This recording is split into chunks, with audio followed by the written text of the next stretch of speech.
وحبيبنا ونبينا وإمامنا ومولانا محمدا عبد الله ورسوله صلى الله عليه وعلى آله وبارك وسلم كما تحب وترضى عدد ما تحب وترضى يا مولاي الكريم. فقد قال سبحانه وتعالى في كلامه المجيد والفرقان الحميد: فأعوذ بالله من الشيطان الرجيم بسم الله الرحمن الرحيم. يا أيها الذين آمنوا ادخلوا في السلم كافة ولا تتبعوا خطوات الشيطان إنه لكم عدو مبين. وقال تعالى أيضا: ومن يبتغي غير الإسلام دينا فلن يقبل منه وهو في الآخرة من الخاسرين. صدق الله مولانا العظيم وصدق رسوله النبي الأمي الكريم. मोहतरम दोस्तों बुजुर्गो, महान अल्लाह पाक सुबहान व ताआलार लाख लाख प्रशंसा जे महान अल्लाह पाक सुबहान व ताआला आमादिगोके एमन एकटी दिने जे दिनेर विषय अल्लाह पाक सुबहान व ताआला पवित्र ग्रंथेर भितरे बोले दिएछेन वाइदा नूदिया लिस्सलाति मिन यौमिल जुमआति फसअू इला जिक्रिल्लाहि व दरुल बै'। আল্লাহ তাবারাক ওয়া তাআলা এই আয়াতের দ্বারায় ইয়াউমুল জুমআ এবং সলাতুল জুমআর ফজিলতকে আল্লাহ বয়ান করতেছে যে আজকের দিনটি এমন একটি দিন যে দিনে জুমার আজান দেওয়ার সাথে সাথে বেচাকেনি যদিও হালাল কিন্তু সেটাকে আল্লাহ পাক সুবহানাহু ওয়া তাআলা হারাম করে দিয়েছেন। যে যখন জুমার জন্য আজান হয়ে যায় মুয়াজ্জিন আমাদেরকে আল্লাহর ঘরের দিকে ডাকে, তৎক্ষণাৎ আমাদের কি করতে হবে? বেচাকেনা তিজারতকে ছেড়ে দিতে হবে, কাজ কামকে ছেড়ে দিতে হবে। এখন শুধুমাত্র সাই ইলাল জুমআ করতে হবে, শুধুমাত্র মসজিদের দিকে আমাদের দৌড়াতে হবে।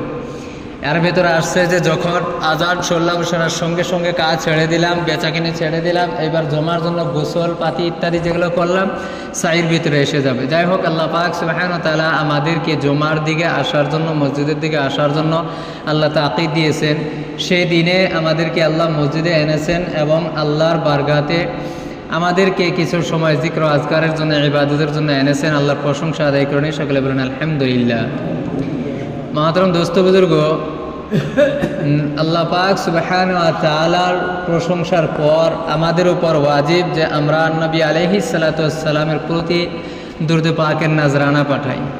কারণ মহান আল্লাহ পাক রব্বুল আলামিন যে কালেমা ঈমান ও মুমিনদেরকে, মুসলমানদেরকে দিয়েছেন, লা ইলাহা ইল্লাল্লাহ, সেই কালেমার সঙ্গে জড়িত করে দিয়েছেন মুহাম্মাদুর রাসূলুল্লাহ, কে যেভাবে আল্লাহকে মানতে হবে সেভাবে রাসূলকে রাসূল হিসাবে আমাদের মানতে হবে। এবং যখন আল্লাহর প্রশংসা আমরা করব, রাসূলের প্রশংসা আমাদের করতে হবে। সুতরাং সেই নবীর প্রতি আমরা সকলে একবার অন্তরস্থল থেকে দুরূদ পাকের নজরানা পড়ি, সকলে বলেন সাল্লাল্লাহু আলাইহি ওয়াসাল্লাম। মাহতরম দোস্ত বুজুর্গ, সাধারণত দেখা যায় যে আজকাল আগের জামানার থেকে কিছু মুক্তাদি বেশি পাওয়া যায় মসজিদে। সাধারণত দেখা যায় আগের জামানার মোকাবেলায় মসজিদে কিছু মুক্তাদি বেশি দেখা যায়, সাধারণত যেটা বলছি আমি, ঠিক আছে? কিন্তু এদিকে পার্সেন্টেজ দেখলে তো কমি, ওটা তো থাকি, আমি ওটাও বলতে চাই না, এখন কমি বেশি সেটা বলি না। কিন্তু আমরা মুসলমান, আমরা মুমিন অবশ্যই, কিন্তু আমাদের কালচার, আমাদের ব্যবহার, আমাদের আচার, আমাদের চলাফেরা মুসলমান হিসেবে নাই। আমাদের কালচার বিধর্মীরা নিতেছেন আর বিধর্মীদের কালচার আমরা নিতেছি। আমরা দিন যাইতেছি শুধু একটি বাহানা দেই, দুনিয়ার যে ভাও সেইভাবে চলে যাও, এই বলে আমরা ইহুদি, এই বলে আমরা গায়ের মুসলিমদের কালচারকে আপনাইতেছি, আর গায়ের মুসলিমেরা আমাদের কালচারকে আপনিয়ে নিতেছে। তাহারা আমাদের কালচারকে আপনাই নিয়ে তাহারা কি হইতেছে? দুনিয়াবি একেবারে তারা সফলতা হইতেছে, আখিরাতে তো তাদের কোনো হিস্সা নেই। হ্যাঁ, যদি ঈমান গ্রহণ করে, ঈমান গ্রহণ করার পর যে নেক আমল হবে, যে ভালো কাজ হবে, সেটারই ফলাফল আখিরাতে পাবে। তা না হয় আল্লাহ পাক রব্বুল আলামিন ভালো কাজের বদলা যে কাফিরকে দেয় না, এটা মিথ্যে কথা, এটা দেয়। আল্লাহ ভালো কাজের বদলা কাফিরকেও দেয়, হ্যাঁ, মমিনকেও দেয়। পার্থক্য এতটুকু, মমিনকে দুনিয়া এবং আখিরাতে দেয় আর কাফিরকে শুধু দুনিয়াতে দেয়, কাফিরকে শুধু দুনিয়াতে দেয়। হাদিস আমরা সকলে শুনেছি, আদ-দুনিয়া সিজনুল মুমিনিন ওয়া জান্নাতুল লিল কাফির। দুনিয়াটা মুমিনদের জন্য কয়েদখানা এবং মুশরিক ও মুনাফিক ও গায়র মুসলিমদের জন্য জান্নাত। ভাই এই দুনিয়া কিভাবে জান্নাত, ফের এই দুনিয়া কিভাবে ক্যাদখানা। এই কথাটি ভালো করে মনে রাখবেন। জান্নাতের মোকাবেলায়, জান্নাতি যে আরাম, যে আয়েশ জান্নাতি আল্লাহ রেখেছেন, তার মোকাবেলায় দুনিয়ার সুখ শান্তি সমস্ত একটা ক্যাদখানার কেদিদের মতো। একটা ক্যাদখানায় যদি কেদিকে রাখে, সে জায়গায় যদি তাকে কিছু ফার্নিচার বা কিছু ভালো মন্দ তাকে দেওয়া হয় ওই জায়গার ওই ভালো মন্দ তার জন্য শান্তির জায়গা না, কারণ সে কেদি। সে কি, যতই ভালো মন্দ পাক, যতই ভিআইপি হিসেবে রাখা হোক, সে কি, কেদি। তো বলছে সেটাই যে জেলখানার ভেতরে যতই ফ্যাসিলিটি পাক না কেন, সে কি, কেদি। বলছেন জান্নাতে যত আয়েশ আরাম আছে, তার মোকাবেলায় দুনিয়ার আয়েশ আরাম কিচ্ছু নাই। সুতরাং এই দুনিয়া মুমিনদের জন্য কেদখানা, আর জাহান্নামের যে কষ্ট, এই কষ্টর বিনিময়ে, এই কষ্টর বদলে দুনিয়ার কষ্টে কিচ্ছু নাই। সুতরাং কাফেররা তো থাকবে জাহান্নামে, জাহান্নামের মোকাবেলায় দুনিয়া তাদের জন্য জান্নাত। জাহান্নামের মোকাবিলায় দুনিয়া তাদের জন্য জান্নাত, আর জান্নাতের মোকাবিলায় মুমিনদের জন্য দুনিয়া কয়েদখানা। সুতরাং মহতরম দোস্ত বুজুর্গ, এই দুনিয়াতে আমাদের কাছে পরীক্ষা, আমাদের কাছে আল্লাহ নেবে, সেই মোতাবেক আমাদের পরীক্ষার আনসার আমাদের দিয়ে আগে পড়তে হবে, হ্যাঁ না। আল্লাহ পাক রব্বুল আলামিন আমাদের যদি চাইতেন, নাও বানাইতেন, ফেরেশতা আল্লাহর হুকুম আহকাম পালন করতেই ছিল, আমাদের কোনো প্রয়োজনই ছিল না। যখন আল্লাহ পাক রব্বুল আলামিন ফেরেশতাদের কাছে জিজ্ঞাসা করেন, ইন্নী জাইলুন ফিল আরদি খলিফা, ফেরেশতা বলেন, আতাজআলু ফিহা মান ইউফসিদু ফিহা ওয়া ইয়াসফিকু দিমা ওয়া নাহনু নুসাব্বিহু বিহামদিকা ওয়া নুকদ্দিসু লাক ক্বালা ইন্নী আ'লামু মা লা তা'লামুন।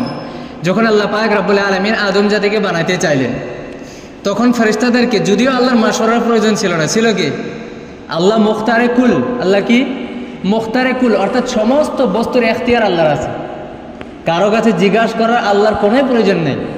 আল্লাহ উনি মাবুদ, উনি শাহেনশাহ, সব কিছু ওনার মাতেহেত, ওনার উপরে, ওনার বরাবর কেউ নাই। সুতরাং আল্লাহর মাশওয়ারার কোনো প্রয়োজন ছিল না।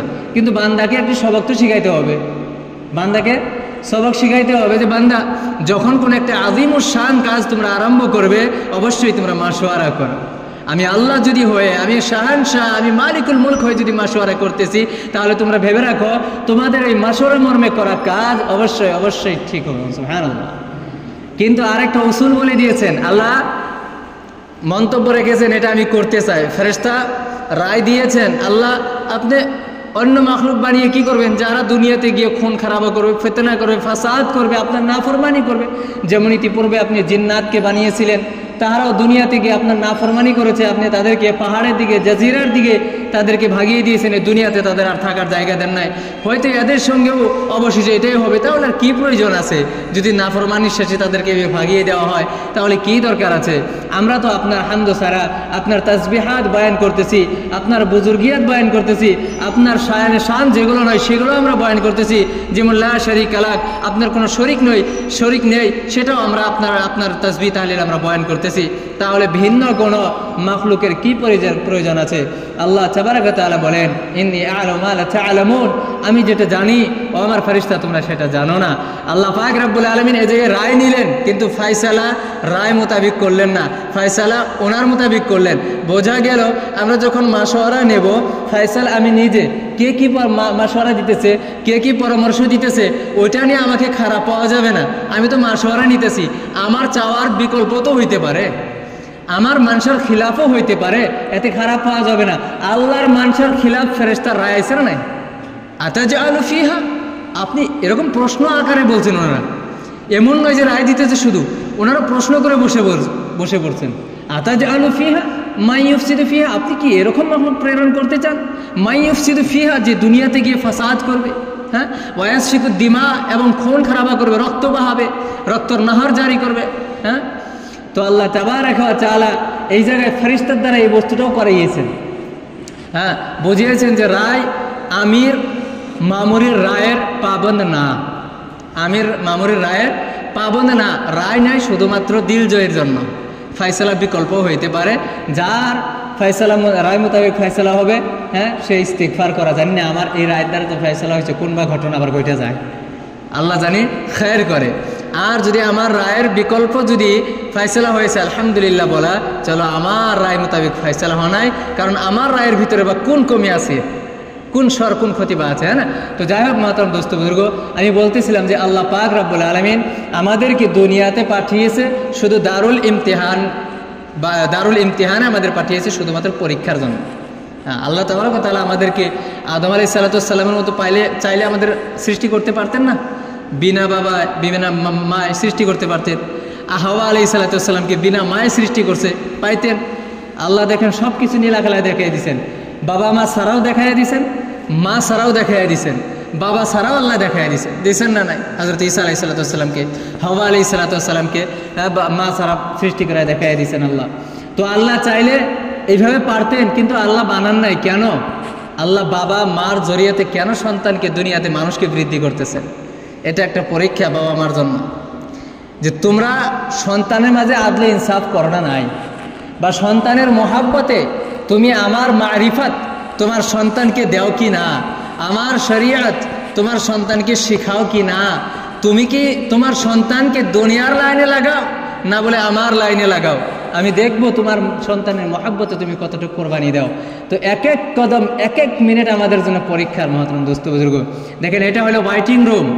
শুধু আমাদের আখিরাতের ট্রেন যখন আসবে শুধু বসতে হবে, ওই বসার তৈরিটা আমাদের করতে হবে। আমরা ওয়াইটিং রুমে বসে আছি, এবার কোনো বান্দা প্ল্যাটফর্মে বসে আছে ওয়াইটিং রুমের ভেতরে, ট্রেন আসবে, সে চলে যাবে। সে কী করে আরম্ভ করছে? সেই ওয়াইটিং রুমকে পুরো সাজানো আরম্ভ করছে। সেই ওয়াইটিং রুমের ভিতরে ব্যস্ত হয়ে গেছে। তার ট্রেন যে এসে যাবে, তার যে সামানের দরকার আছে, যে সফরে যে যাবে, তার কিছু রাস্তার ভিতরে সফরের জন্য সামানের দরকার আছে, সেটার খবরই নেই। সে সেটার পিছনেই লেগে গেছে। তাহলে এই মানুষটা বেয়াকুব হবে না কি হবে? বলে আমরা সেটা হয়ে গেছি। আমাদেরকে আল্লাহ দুনিয়াতে পাঠিয়েছেন শুধুমাত্র যে সফর আসতে, যে ট্রেন আসবে সেটাতে বসতে হবে, আমাদের যে কবরে শুয়ে থাকতে হবে, ইন্তজার করতে হবে হাসরের মাঠের জন্য, আমাদের রোজে মাসের যে আল্লাহ সম্মুখে দাঁড় করতে হবে, সেটার কোনো সাজ ও সামান আমরা কেউ তৈরি করতেছি না। শুধুমাত্র দুনিয়াকে আমরা সাজানোর জন্য, দুনিয়াতে এসে আরামের জন্য আমরা লেগে গিয়েছি। আর ইসলামের কোনো একটা হুকুম যদি এসে যায়, তখন আমরা বলি না এটা করা যাবে না, এটার দ্বারা এটা হবে সেটা হবে। মানে ঈমান এত দুর্বল হয়ে গিয়েছে যে আমাদের কাছে আল্লাহর ভয় পরে মানুষের ভয় আগে। আমাদের এরকম হয়ে গেছে যে প্রথমে মানুষের ভয়, তারপর আল্লাহর ভয়। আল্লাহর ভয় আমাদের দিল থেকে বের হয়ে গেছে। কারণ আমরা দুনিয়া বলতে বলতে, দুনিয়া हमारे दिलों में घर कर लिया। दुनिया बोलते बोलते, लोगों की बातें बोलते बोलते लोग तो दिल में समा गए। लोगों को तो खुदा मान लिया, मगर जो हमारा हकीकी खुदा है उसको तो हम भूल गए। इसी वजह से रब्बुल जलाल ने कहा, जिस जैसा तूने भूला वैसा मैं भी कभी भूल के देखता हूँ। जब अल्लाह हमें भूल जाएगा, खुदा की कसम, चैन और सुकून और आराम तुम्हें कहीं नहीं मिलेगा। আল্লাহ যদি মুহূর্তের জন্য আমাদেরকে ভুলে যায়, আল্লাহর কসম আমরা দুনিয়ার কোনো কোণে শান্তি পাবো না, শুধু আমাদের গলা কাটা হবে, আর কিচ্ছু হবে না। আল্লাহ যদি মুহূর্তের জন্য আমাদেরকে ভুলে যায় বন্ধুরা আমার, সুতরাং আল্লাহর কাছে তওবা করে আল্লাহকে ভোলা যাবে না। দুনিয়া কামান, বেহিসাব কামান, এতে আল্লাহ নিষেধ করে না, আল্লাহ আদেশ করছে দুনিয়া কামান, কিন্তু আল্লাহকে স্মরণ করতে হবে। আর দুনিয়া কামাইতে গিয়ে আল্লাহকে স্মরণ করা যাবে না। আপনি কাজ করতেছেন, দিলে দিলে কি আল্লাহ আল্লাহ বলা যাবে না? আপনি যে কাজটি করতেছেন সেই কাজের ভিতরে কি আল্লাহর হুকুম তালাশ করা যাবে না? নবীর তরিকা কি তালাশ করা যাবে না? যে আমি এই কাজ তো করতেছি, এই কাজের ভিতরে আল্লাহর হুকুম কি? চলো আমি জানি না, জাননেওয়ালার কাছে জিজ্ঞাসা করি। কারণ হাদিসের ভিতরে আসছে ইন্নামা শিফাউল ইয়্যিস সুআল। হ্যাঁ, অজানার চিকিৎসাই হলো প্রশ্ন করা। যে জানে না তার চিকিৎসাই হলো শুধু প্রশ্ন করা, জেনে নেওয়া যে হুজুর আমি এটা জানি না, এই কাজটি করতে চাইতেছি, আল্লাহর হুকুম বাকি, নবীর তরিকা বাকি। আজকে দুনিয়াতে সব থেকে বড় প্রবলেম হয়েছে, যেমন আমি আজকে একটি দেখলাম, হযরত মাওলানা মুফতি তাকি উসমানী সাহেব, বড় বড় যেগুলো আলিম আছে তেনাদের ফটো দিয়ে তেনাদের কল লিখেছে, লোক শিকায়ত করতে हैं उलमाए हक नहीं मिलते, इनकी ये शिकायत बेकार है, असल में ये हक उलमाए हक उसी को जानना चाहते हैं कि अपने दिल के मुताबिक जो हक बोलता है वही हक्कानी उलमा है। অর্থাৎ আমরা যেটাকে, যে হকটাকে পছন্দ করি, সেই হকটা যদি কোনো আলিম বলে তবে সেটাকে আমরা হক্কানি আলিম মনে করি।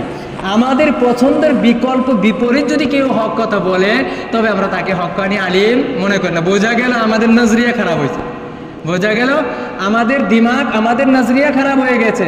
হ্যাঁ, ওলামায়ে হক্কানি, হক কথা বললে ওলা আলিম হোক আওয়াম হোক এখনও আছে, তবে আমরা চিনতে পারি না।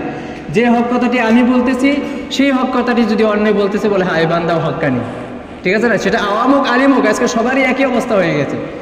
আলিম আওয়াম সবারই একই অবস্থা হয়ে গেছে। হ্যাঁ, আরও তো এই অবস্থা এসে গেছে আমাদের কিছুগুলা আমাদের মাঝে এরকম হয়ে গেছে, যে অল্প বেশি জানে, যে অল্প কম জানে ওরা বেশি জানে ওলাকে অপমান করে ছাড়বে। এইটা হচ্ছে বর্তমান জামানায় ভেজাল। কম টাকা আল্লাহ, বেশি টাকা আল্লাহকে দেখতেই পারবে না।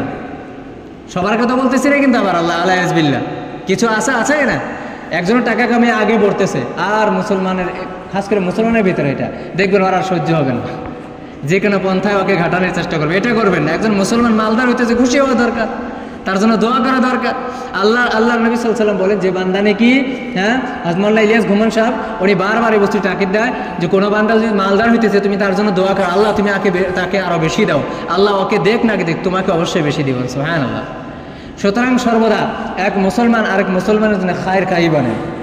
আল্লাহ তাবারক তাআলা বলেন, উখরিজাত লিন-নাস, তোমাদেরকে দুনিয়াতে পাঠানো হয়েছে শুধুমাত্র একে অপরের ভালাই করবে, একে অপরের ভালাই করবে। হ্যাঁ, যদি আমরা একে অপরের ভালাই না করি তাহলে আমি মুসলমানই না। আমি কি না? মুসলমানই না। আমার দ্বারা যদি অন্য মুসলমান ক্ষতি হয়, মুসলমানের অন্য ব্যক্তির ক্ষতি হয়, আমি মুসলমানই না। হুজুর সাল্লাল্লাহু আলাইহি ওয়াসাল্লামকে জিজ্ঞাসা করা হয়েছে, আইয়ুল মুমিন আফজাল, হুজুর সবথেকে শ্রেষ্ঠ মুমিন ও শ্রেষ্ঠ মুসলমান কে?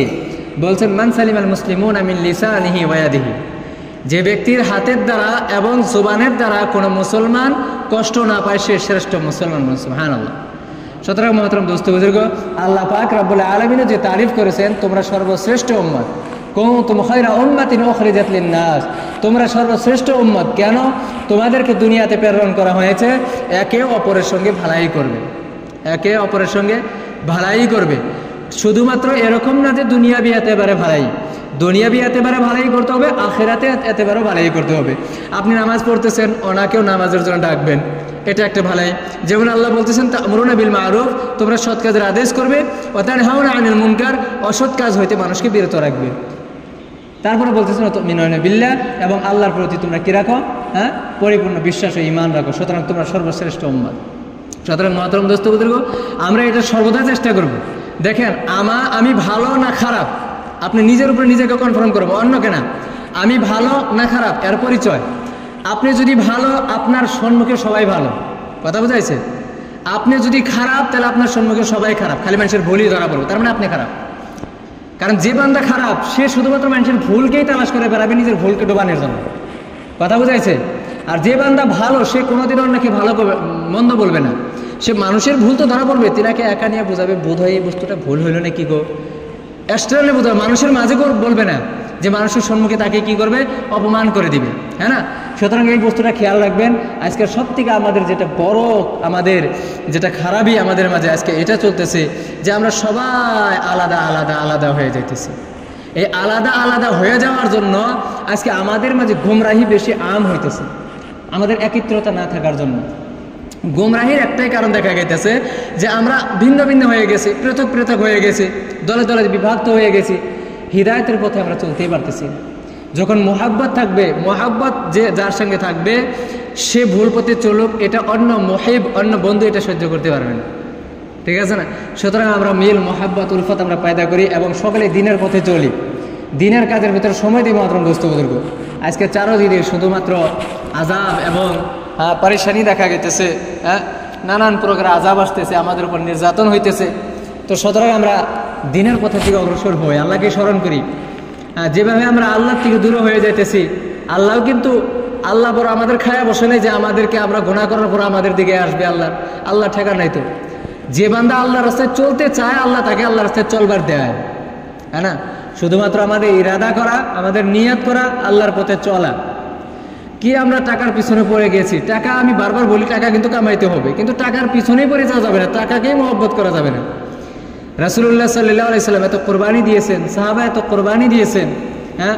সাহাবার জিন্দেগি যদি পড়েন, শুনতেই চোখে পানি এসে যায়, তাহলে ওই অবস্থা যে ওনারা বরদাস্ত করছে কিভাবে, আল্লাহু আকবার। যে হযরত বিলাল হাবশী রাদিয়াল্লাহু তাআলা আনহু, তিনি যে এত কষ্ট করেছেন, যে এত কোরবানি দিয়েছেন, ওনাকে বলেছেন যে তুই বল এক আল্লাহ নয়, তুই বল লাদ ও উজ্জা এবং 360টি মূর্তি, এটাই আমাদের মাবুদ, এটা বল, তোকে ছেড়ে দেব।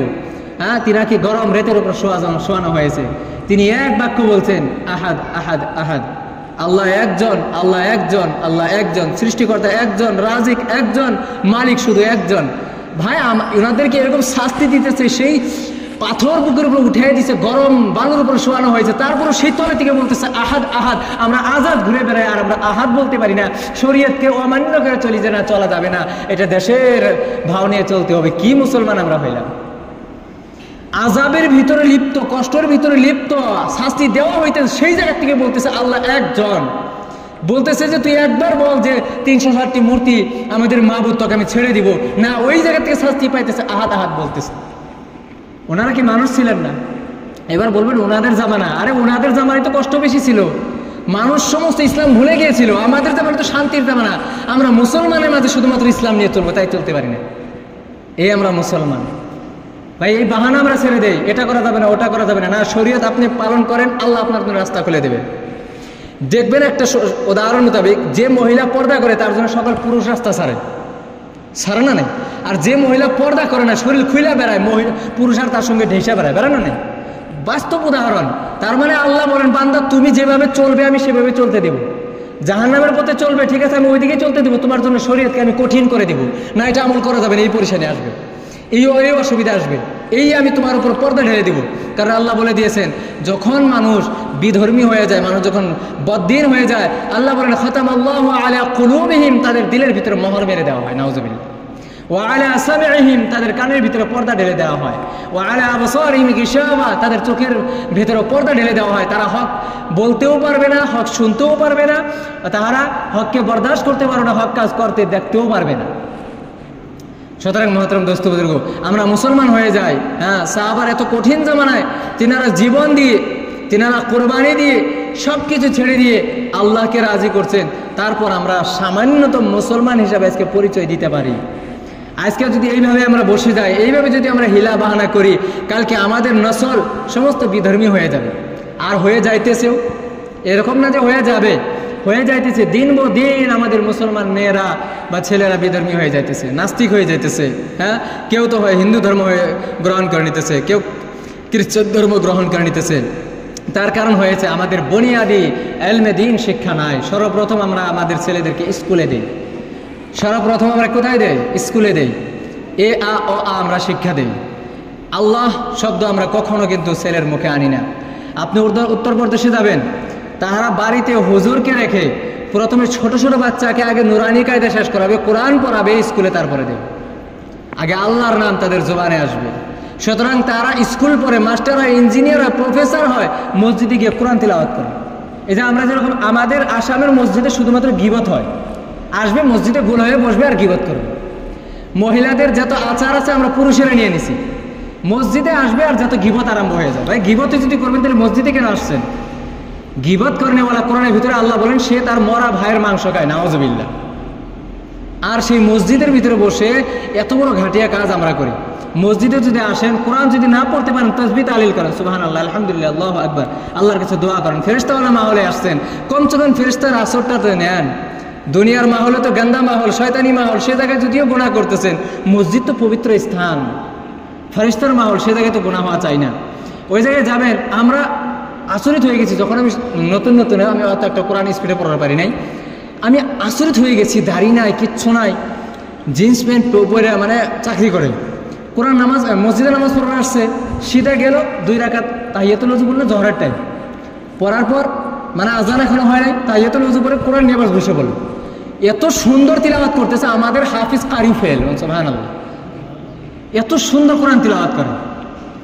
আর আমাদের আসামে হয়েছে কোরআন তো পড়বার জানেই না, যেহানি জানে না ওইটা কেউ মানে ভাবছে যে আমি সব থেকে বেশি জানি। কোরআন কিন্তু অশুদ্ধ করে পড়ে, তাও চিন্তা করে না চল শিখি, বা তাও চিন্তা করে না চলো যাই পারি, কমসে কম মহব্বত তো এটা দেখি। এক বান্দা আসছিল, কোরআন পড়বার জানে না, কোরআনটা এভাবে নিছে, কোরআন পড়বার জানে না। এখন বুড়াকালে হয়েছে, কোরআনটা এভাবে বলে, এভাবে আয়াতের মাধ্যমে ওরা হাত নেয় যে আল্লাহ এই জায়গায় যা বলছে হক বলছে, আল্লাহ এই যা বলছে একবার সঠিক বলছে, সত্য বলছে, আল্লাহ যা বলছে সমস্ত কামা হককেও ঠিক বলছে, আল্লাহ যেটা বলছে হক, এটা সত্য, এটা সত্য, এটা সত্য, আল্লাহ যেটা বলছে সত্য, আর চোখের পানি যারে যারে ফেলায় দেখতেছে, পরবার দরবার না, আল্লাহ যা বলছে সত্য, আল্লাহ যা বলছে সত্য, এ বলে হাত ঘোরায় আর চোখের পানি ফেলায়। আল্লাহ তাবারক ওয়া তাআলা তার এই মুহাব্বতে তাকে মাফ করে জান্নাতে দিয়েছেন, সুবহানাল্লাহ। তো মহাতরম দোস্ত বুজুর্গ, কোরআনের সঙ্গে মহব্বত রাখেন, কোরআনকে পড়া শেখেন। আপনাদের মাশাআল্লাহ ইমাম এত সুন্দর ইমাম, চাইলে আপনারা 10 মিনিট 15 মিনিট করে পড়া শুনতে পারেন, হ্যাঁ না? তো এরকম হাফিজ থাকার পরও আমরা ঠিকই অল্প একটু সময় দেই, সময় আমরা দেই। সারা দিন রাত্রের ভিতরে আধা ঘন্টা সময় আমরা রুটিন বানিয়ে নেই, রুটিন বানিয়ে নেই কাজের। আমাদের জিন্দেগির রুটিন নাই, সুতরাং কিন্তু আমরা না দিন শিখতে পারি, না দুনিয়া ভালো করে কামাইতে পারি। সেই শেষরাবির ভাবে কিন্তু চলতে আছে ভাই। এতই যদি মেহনতের উপরে দুনিয়া যদি, তাহলে শুধুমাত্র যে, তাহলে আজ পর্যন্ত কেন বিল্ডিং খাড়া করাইতে পারলাম না? বোঝা গেল ভাই খাম চাইলে কাজ হবো না, তকদিরে লেখা আছে অতটুকু পাবো, কিন্তু আগে নামাজটা করে নিই, তারপরে যাই আবার খাম চালা। ঠিক আছে না? দুনিয়া হাসিল করা লাগবে, 5 ওয়াক্ত নামাজ আদায় করি সময় মোতাবেক, আবার বিজনেসে লাগা যায়। আল্লাহ তাবারক ওয়া তাআলা আপনার বিজনেসের রাস্তা আরো বেশি খুলে দেবেন, সুবহানাল্লাহ। করবো না ইনশাআল্লাহ? আমরা ইনশাআল্লাহ দিন শিখবো। এই যে আপনাদের এই মহল্লায় কলকাতা থেকে জামাত আসছে না?